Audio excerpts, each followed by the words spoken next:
Today, our lecturer is Reverend Beth Yates. She began her journey as a student and teacher of metaphysics in her early teens, and her journey continues to this day. She attended the chapel as a teenager and grew up in the Memorial Spiritualist Church in Norfolk. Her initial studies in spiritualism paved the way for a deeper exploration of metaphysics and the natural and universal laws. Beth is an ordained minister and a certified medium. She has served the Spiritualist Community as a speaker locally and nationally through the NSAC organization. Her ongoing studies at Delphi University have further enriched her understanding. And join me as we welcome Reverend Beth Yates to the podium.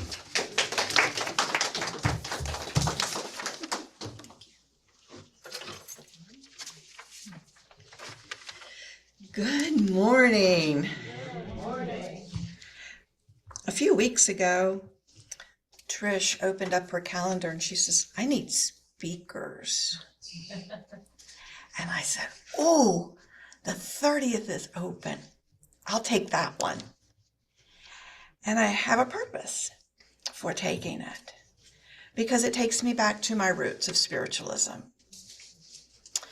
Tomorrow is the 173rd anniversary of modern American spiritualism through the opening of the doors between the physical world and the spiritual world in the Fox Cottage in Hydesville, New York.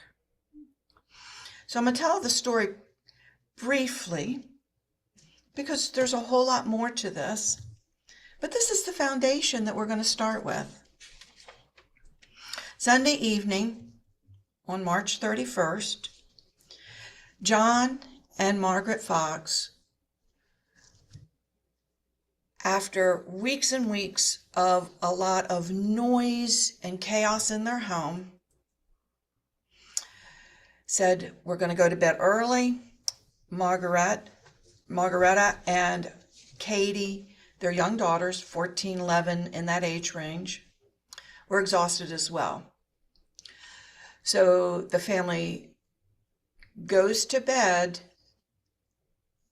but still the girls in their bedroom are hearing knocks, rappings. They had been experiencing furniture moving on its own in this little cottage. Nobody was getting any rest, and mostly it happened at night, but there were things that happened during the day. So, in her innocence, Katie Fox says, Mr. Splitfoot, do as I do, and she raps. And she hears a response.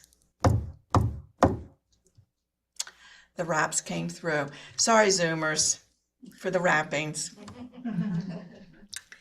But that's how it all started. So they came up with a way to ask questions, yes or no. One rap for no, or yes, two raps for no, one rap for yes, something like that. I don't remember the full coding of it. But what's important to know is they developed a way to talk with this entity, this thing that was replying. And of course, the parents had to come in and see because their house was still in disruption after everybody's supposed to be in bed. So Mrs. Fox asked Mr. Splitfoot some questions, and most of them had to do with the age, her age, the age of the children. And each time the raps came back with the proper information. She asked a question, how many children do I have? And he rapped 7. And she says, excuse me? And she said, how many living? And he rapped back 6. How many not living? And he rapped back 1. He knew that there was an angel in heaven that was theirs. So this continued on, and of course the neighborhood got involved, and everybody had to come see what was going on. And there was proof and there was evidence. And I'm going to have you explore that story more on your own, because it is a beautiful awakening story. But it was also foretold, because Emanuel Swedenborg told of an awakening, and this was back in the 1700s. But here, moving it forward, Andrew Jackson Davis said he was considered the Poughkeepsie seer because he could see things before this revelation, and he would bring in information. So he was called the Poughkeepsie seer, Poughkeepsie, New York. Where are we? New York. So he is, he knows that something is on the precipice, something is getting ready to happen. And he foretold that there would be great wealth and great spirituality. And that's not a direct quote, but what happened that night in the early dawn, he woke up and he believed that his prediction had come true. He said, about daylight this morning, he confided to his diary, a warm breathing passed over my face, and I heard a voice, tender and strong, saying, brother, the good has begun. Behold, a living demonstration is born. That's where we were, the beginning. The veil was lifted. It was acknowledged in another space, not only in the home of the Fox family and their neighbors, but somewhere else. Somebody who had foretold it had been told. At this point, communications and channels were opening. People that had premonitions, that mother's intuition, those things that were just kind of on the edge, now had a space to live and breathe. Spirit pulled back the veil through the innocence of children. No prior knowledge of anything. So the story goes that the girls in their questioning and the adults in their questioning found that Mr. Splitfoot was a peddler who had visited the home 5 years earlier. He had been murdered, left behind a family, surely looking for him. His remains were buried in the basement. And so the townspeople of Hydesville went looking for these remains. And as they dug up the basement, they found that the debris, there was hair, there were skeleton, there were some things, but there was also fast lime. There was also charcoal. So these were things that were divisive in order to destroy the evidence of the crime. And when asked why he was murdered, it was for the things in his trunk and the $500-600 in his pocket, in his purse. Whoever took his life did it for material things. There's still more to that story, but we're not going to go into it. But there was an evidence of an individual, and he made himself known. Now, the Fox family had only been in this house since December, and here we are, the end of March. But the prior resident left because of the disturbances in the home. Communication from the other side was doing its best to get a voice. And the voice came through the raps and the knockings. Well, once that started, and in this little neighborhood, people started having their own circles for their own evidentiary sessions, for their own possibility of communication. People who felt like they knew something were now sitting down with others and they were bringing it to life. Not only was there the raps, but there was manifestations through table tipping, where people would sit in a circle and they would put their hands on the table and the table would move and tap and things like that. There were activities that would where the girls, the Fox sisters, would sit in cabinets blinded, and ectoplasm would appear and spirit forms would come out. That's another thing that would happen, and these circles would form and people would look for that evidence. And of course, there are the naysayers and there are the people that challenged it and things like that. But communication was expanding, and I liken it to a network.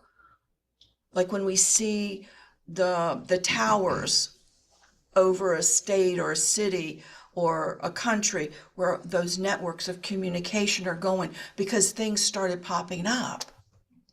Now remember that it was foretold that there would be not only communication with spirit, that spirit would make itself known, but there was also great wealth coming. What was going on in 1848?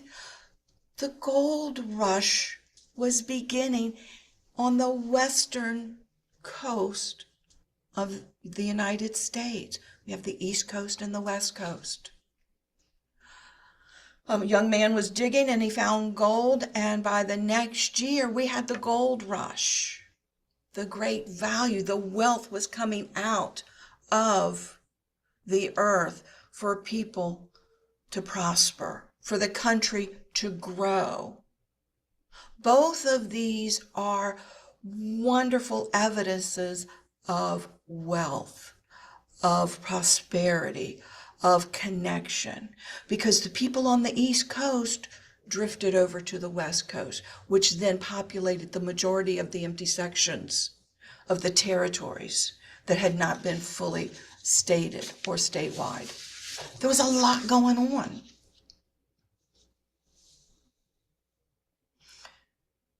This was a part of the many changes to our country, to our world. There was something hidden that was coming to light. As we said, the veil of illusion was lifting. And as the veil was lifting, we realize now in retrospect that we were being prepared for something bigger.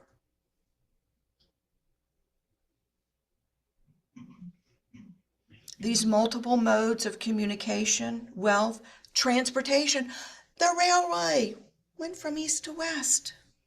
And then it was going through Europe as well, connecting humanity. The spirit realm was preparing us for incalculable changes that were coming in our world, not only in the U.S., but Europe. The Civil War broke out just a few years later, in the springtime, just like the veil was lifted in the springtime.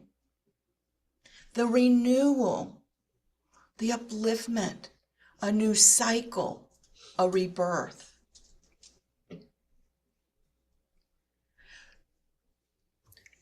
If we had not had that opening with the Fox sisters and then that network expanding,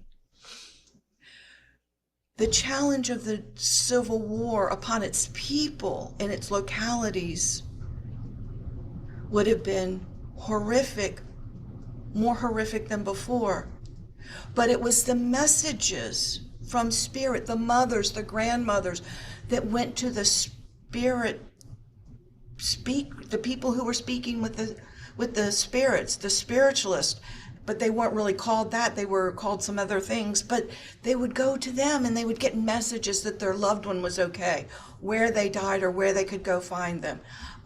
Information that helped the Underground Railway of people who needed to be released from their entrapments, their enslavements, were railroaded through even some of these houses where the spiritualists lived, and where the Quakers lived, where those who were aware were allowing things to move, that transportation piece.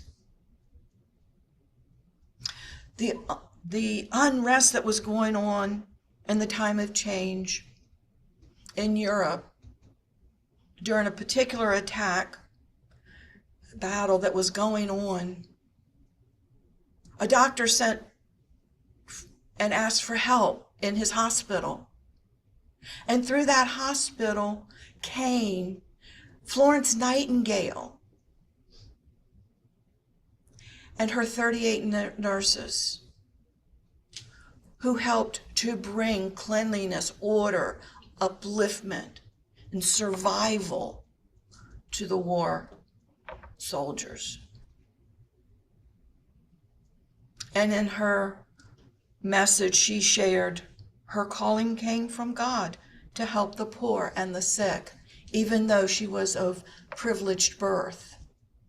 This was unbecoming for her to become a nurse, but she did it anyway. Humanity was being expanded by what was being received. There were other world changes going on. We had here World War I and World War II. And a group of people who had been pushed back for several hundred years were now coming forward and being heard, but only in the quiet. The code talkers, the Indians who already had a connection with nature, who could already see and have remote viewing. They became that tool that helped the Allies in the victories to bring the darkness into the light. And if we notice, these are cycles. These major happenings now, if we count back from even where we are right here, right now in 2025, every 64 years, there's something else that's causing us to look at the darkness and bring it into the light, to bring the light into the darkness. For healing, for communication, for transportation. And as I was preparing this, I also thought of the words and wanted to share, not his full speech, but Dr. Martin Luther King, whose voice rang out, "I have a dream today." The impact on the society, the impact on the laws, the impact on humanity was palpable. It caused so much change. But we talked just a moment ago about cycles. So sometimes things go back into the darkness and gather an energy, and they come back out again. Bringing something into the light that we didn't see 64 years ago. He was less than 64 years ago, and I understand that, but there was so much going on that the energy, Spirit was calling for us to go within the 70s, go within, be peace, be joy. Some people were using chemicals to get into that space of freedom and release. And where are we moving now? Where are we going? What's happening now? We're here in this church. We're here having this Zoom conference, right? Because we are sharing information across the country. And I don't know where everybody is from on Zoom. but the opportunity for them to sit in with us right here, right now on the East Coast of Virginia is remarkable in itself. That we can share information in a moment is beyond what was foretold by Andrew Jackson Davis. Spirit, life, love, the power and the energy. When we did our healing this morning, he asked us to connect in a circle energetically. That was language that wasn't used 173 years ago. Look how far we've come. And we have all said that we would be here to bring the light in and to go into our darkest spaces, ourselves, to find the light within us so that we could share, so that we could give through our music, through our toning, through our physical exercise, through our nutrition. We have found ways to go inward and bring it back out. And then we joyfully share with others.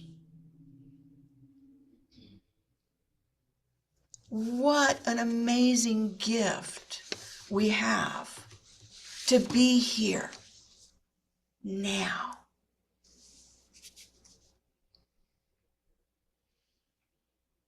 Yes, our world is changing. But the revelation for me was the more I go within and give a voice to the things that are dark within me, if I give it a voice, if I allow it to come out, to heal, to show it the light, to bring it to light, and love it, because it's a part of me, my experiences. If I can bring that out, I have lightened the energy. I have lightened something. The world? Possibly. The butterfly effect? Possibly. There's so much more that we do. And you know what I am even more excited about? Is as I stand here with you, and I know that our Zoom people are there, our other people are there. I know that we are connected.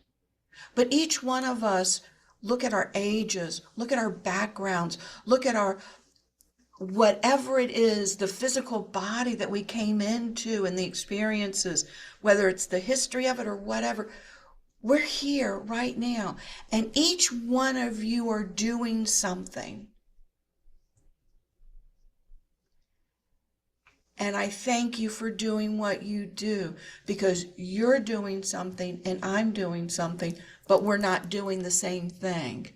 You're doing it your own special way. And through your experiences, I grow. I grow with Trisha's music. I grow through Brendan's prayer and his word and being here. I grow because of the acceptance and the love that I received through being accepted as a member into your community. I've grown more. You're doing things that I'm not able to do. I can't be the one out digging. I can't be the one out building. But there are other people who do, who are learning lessons that I'm not learning myself, but enhance all of our community, our world, our humanity, spirit. So it's not just us here. We are serving all of the spirit realm that so lovingly and with so much tenacity came through on March 31st, 1848. They knocked on the door and somebody answered. And we thank them for that. For the National Spiritualist Association of Churches, NSAC, they have a symbol and they have a motto. And the symbol is the sunflower. And here's the motto. As the sunflower turns its face to the light of the sun, so spiritualism turns the face of humanity to the light of truth.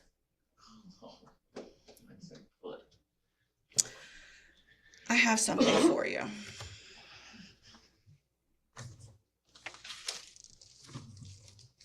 We're going to plant some seeds. Have some sunflower seeds. And I wish I had some for Zoomers. But there's a special story about these beautiful sunflowers seeds. During my once a month, Giza Healing Sanctuary in February, these seeds were present. These seeds were energized during our service, during our healing experience. And as I collected them from the seats that were not used, they were still sitting on their seats. They were vibrating. So I can just hold them here, and then after the service, after we do our closing song, then whoever would like one, they're available to you. Thank you for being on my life's journey. Thank you for being right here, right now. I honor and bless you. So be it.